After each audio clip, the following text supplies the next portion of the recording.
ఇంకొకటి అంటే ఆస్కార్ కమిటీలో ఇండియన్ స్టార్స్లో కమల్ హాసన్ ఉన్నాడు, ఆయుష్మాన్ ఖురానా, పాయల్ కపాడియా అని ఆహ్వానించారు. ఇది ఆస్కార్ సంబంధించిన నామినేషన్లు ఉన్నటువంటి ఏవైతే ఉన్నాయో వాటిలో వీళ్ళు సెలక్షన్ కమిటీలో వీళ్ళు ఉంటారు. కొత్తగా 534 మందికి సభ్యత్వం ఇస్తున్నారు. దాంట్లో మన ఇండియా నుంచి ఈ నలుగురు ఉన్నారు, దాంట్లో కమల్ హాసన్ కూడా ఉన్నాడు అనేది ఈ యొక్క వార్త.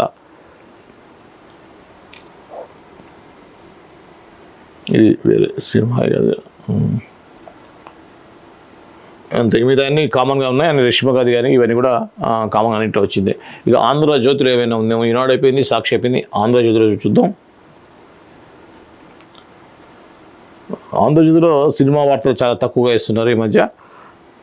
కావాల్సినంత వినోదం హరీష్ కావ్య తాపర్. ఇక మా అన్న ఇంత బాగా చేస్తాడనుకోలేదు. ఇది ఒక ఇంపార్టెంట్ అండ్ అందరికీ ఒక దృష్టిని ఆకర్షించేటువంటి వార్తగా అనుకోవచ్చు.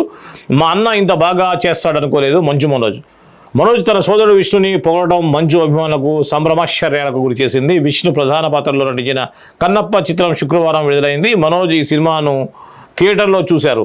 అనంతరం మీడియాతో మాట్లాడుతూ సినిమా చాలా బాగుంది, నేను అనుకున్న దానికంటే 1000 రెట్లు బాగా వచ్చింది, చివరి 20 నిమిషాలు అదిరిపోయింది, ప్రభాస్ యాక్టింగ్ అదిరింది, మా అన్నయ్య కూడా ఇంత బాగా చేస్తాడనుకోలేదు, ఈ సినిమా ఘన విజయాన్ని అందుకోవాలని ఆ దేవుడిని ప్రార్థిస్తున్నానని అన్నారు. కాగా గత కొన్ని రోజులుగా మంచు కుటుంబంలో నెలకొన్న కలహాలు తెలిసిందే. ఈ క్రమంలో సినిమా విడుదల ఒక రోజు ముందు కన్నప్ప చిత్ర బృందానికి ఆల్ ద బెస్ట్ చెబుతూ మనోజ్ ట్వీట్ చేశాడు. ఇందులో విష్ణు పేరును ప్రస్తావించకపోవడం గమనార్హం. అయితే సినిమా చూసిన తర్వాత తన అన్న విష్ణును మనోజ్ మెచ్చుకోవడంతో ఫ్యామిలీ అంతా మళ్ళీ ఒక్కటయ్యే సమయం ఆసన్నం అవుతోంది అంటూ మంచు అభిమానులు సోషల్ మీడియాలో హల్చల్ చేస్తున్నారు.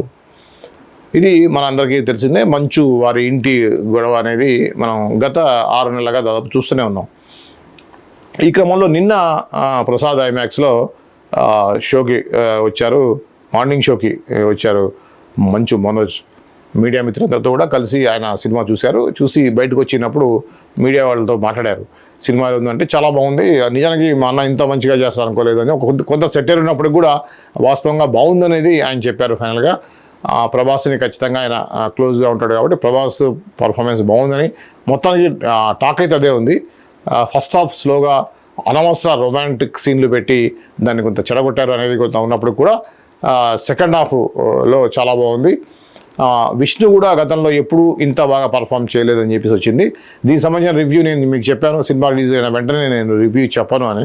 సో మండే ఆర్ ట్యూస్డే నేను కూడా రివ్యూ చెప్తాను. ఫస్ట్ 2-3 డేస్ కీలకం ఆ యొక్క వసూలకి. మనం దానికి సంబంధించి కొంత నెగిటివిటీ ఉన్నట్టుగా మాట్లాడే నేను ముఖ్యంగా దానివల్ల ఒక టికెట్ నా వల్ల చూసేవాళ్ళు చూడకపోయినా కూడా ఆ లాస్ కూడా ప్రొడ్యూసర్కి రావద్దు అనే ఉద్దేశంతో మండే ఆర్ ట్యూస్డే ఆ సినిమాకి సంబంధించి చెప్తాను. అసలు బాగాలేకపోతే మాత్రం అసలే చెప్పను, పర్వాలేదు అనుకుంటున్నా బాగున్నా కూడా ఖచ్చితంగా దాని రివ్యూ అయితే నేను చెప్తాను. సో లాస్ట్ టైం ఆల్రెడీ నేను కుబేరాకి రివ్యూ చెప్పింది మీరు చూసే ఉంటారు. కొంత తెలంగాణ స్లాంగ్తో ఉన్నటువంటి ఒక ప్రోగ్రాంలో, ప్రత్యేకమైన ప్రోగ్రాంలో చేశాం కదా, ఆ విధంగా ఖచ్చితంగా ఆ వీడియోని మీకు అప్లోడ్ చేస్తాను, మీరు చూస్తారు. సో మీ అందరికీ కూడా మీరు ఇప్పటిదాకా ఈ యొక్క ప్రోగ్రాం చూస్తున్నారంటే ఖచ్చితంగా నా యొక్క ఈ యొక్క ప్రోగ్రామ్ నచ్చిందని చెప్పేసి భావిస్తున్నాను. కాబట్టి ఖచ్చితంగా ఈ యొక్క ఛానల్ని సబ్స్క్రైబ్ చేసుకోండి. అలానే నోటిఫికేషన్ బెల్ మీద క్లిక్ చేయడం ద్వారా మా నోటిఫికేషన్లు మీకు ఎప్పటికప్పుడు అందుతూ ఉంటాయి. మనం ఇంకా నెక్స్ట్ న్యూస్కి వెళ్దాం.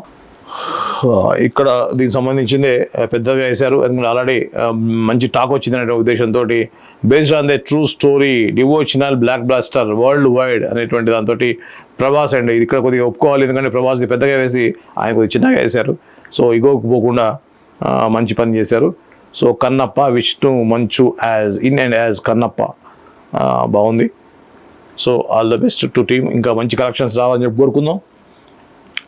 ఇక దీనికి సంబంధించి వెలుగు పత్రికలు ఏమొచ్చిందో చూద్దాం. ఇక్కడ 10 ఏళ్ల తర్వాత మళ్ళీ దర్శకుడిగా ఎస్జే సూర్య. ఒకప్పుడు దర్శకుడిగా పలు సూపర్ హిట్ చిత్రాలను రూపొందించిన ఎస్జే సూర్య ప్రస్తుతం నటుడిగా బ్యాక్ టు బ్యాక్ సినిమాలు చేస్తున్నారు. అంత బిజీలోనూ మళ్ళీ మెగాఫాన్ పట్టాడు. 10 ఏళ్ల విరామం తర్వాత ఆయన తెరకెక్కించబోయే ఈ పాన్ ఇండియా మూవీని శుక్రవారం అనౌన్స్ చేశారు. కిల్లర్ టైటిల్తో ఈ చిత్రాన్ని తెరకెక్కిస్తున్నట్లుగా రివీల్ చేశారు. ఈ చిత్రంలో తానే కథా స్క్రీన్ ప్లే డైలాగ్స్ అందిస్తూ హీరోగా నటిస్తున్నాడు. ఎస్జే సూర్య శుక్రవారం పూజా కార్యక్రమాలతో ఈ చిత్రం ప్రారంభించగా హీరో కార్తీక్, దర్శకుడు కార్తీక్ సుబ్బరాజ్ సహా పలువురు సినీ సెలబ్రిటీస్ హాజరై టీమ్కి బెస్ట్ విషెస్ తెలియజేశారు. ఎస్జే సూర్య సొంత నిర్మాణ సంస్థ ఏంజిల్ స్టూడియోస్ గోకులం మూవీస్ బ్యానర్పై గోకులం గోపాలన్ నిర్మిస్తున్నారు. దక్షిణాదిన పలు విజయవంతమైన చిత్రాలను నిర్మించిన గోకులం మూవీస్ ఈ సినిమాతో కోలీవుడ్కు కమ్బ్యాక్ ఇస్తుంది. ప్రీతి అస్తాని హీరోయిన్గా నటిస్తున్న ఈ చిత్రంలో ఇతర నటీనటులు టెక్నీషియన్స్ వివరాలు త్వరలో ప్రకటిస్తామని మేకర్స్ చెప్పారు. ఎస్జే సూర్య అంటే మనకు తెలుసు, ముఖ్యంగా ఎస్జే సూర్య బాగా ఫేమ్ అయింది ఏంటంటే ఖుషి సినిమా. పవన్ కళ్యాణ్ హీరోగా నటించిన ఖుషి సినిమాకి దర్శకుడు ఎస్జే సూర్య. ఒక్కసారిగా మన తెలుగు ఇండస్ట్రీ, సౌత్ ఇండియా మొత్తం కూడా చెప్పుకున్నారు ఖుషి గురించి. అంత పెద్ద బ్లాక్ బ్లాస్టర్ హిట్ ఇచ్చారు ఎస్జే సూర్య. అప్పుడు దాని తర్వాత కూడా కొన్ని సినిమాలు వచ్చినప్పుడు కూడా రానుగా కొద్దిగా వెనుకబడిపోయాడు దర్శకత్వ శాఖలో సంబంధించి, ఆయన సినిమా హిట్ అవడం విషయంలో. దాని తర్వాత ఈ టర్న్ అయ్యాడు అతను ఒక నటుడిగా అయిన తర్వాత అద్భుతమైన సినిమా పర్ఫార్మెన్స్ ఇచ్చాడు. ఒక విలన్గా, సాడిస్ట్గా, ఒక కామెడీ కానీ ఏదైనా అద్భుతమైనటువంటి పర్ఫార్మెన్స్ చేస్తూ చాలా మంచి నటుడిగా పేరు వచ్చింది. ఇప్పుడు ఆయన మళ్ళీ తిరిగి ఒక సినిమాని కిల్లర్ అనే పేరుతోటి సినిమా చేయబోతున్నట్టు తెలిసింది. కిల్లర్ అనేది ఆల్రెడీ వచ్చింది 2 సార్లు. బహుశా ఇంకా మరి ఆ టైటిల్ అవైలబుల్ ఉందో లేదో తెలియదు. 13 years అయినట్టుగా అయితే అనిపించలేదు. సో ఆ కిల్లర్ అనే మూవీతోటి మళ్ళీ కమ్బ్యాక్ టు యాజ్ ఎ డైరెక్టర్గా. అతనే కథా, స్క్రీన్ ప్లే, దర్శకత్వం అండ్ హీరోగా కూడా అతనే ఉండటం, వన్ ఆఫ్ ద ప్రొడ్యూసర్ కూడా సూర్య ఉండటం అనేది ఇక్కడ ఈయన యొక్క మల్టీ టాలెంటెడ్ పర్సన్ అయినటువంటి సూర్యకి ఖచ్చితంగా ఇది కూడా ఒక మంచి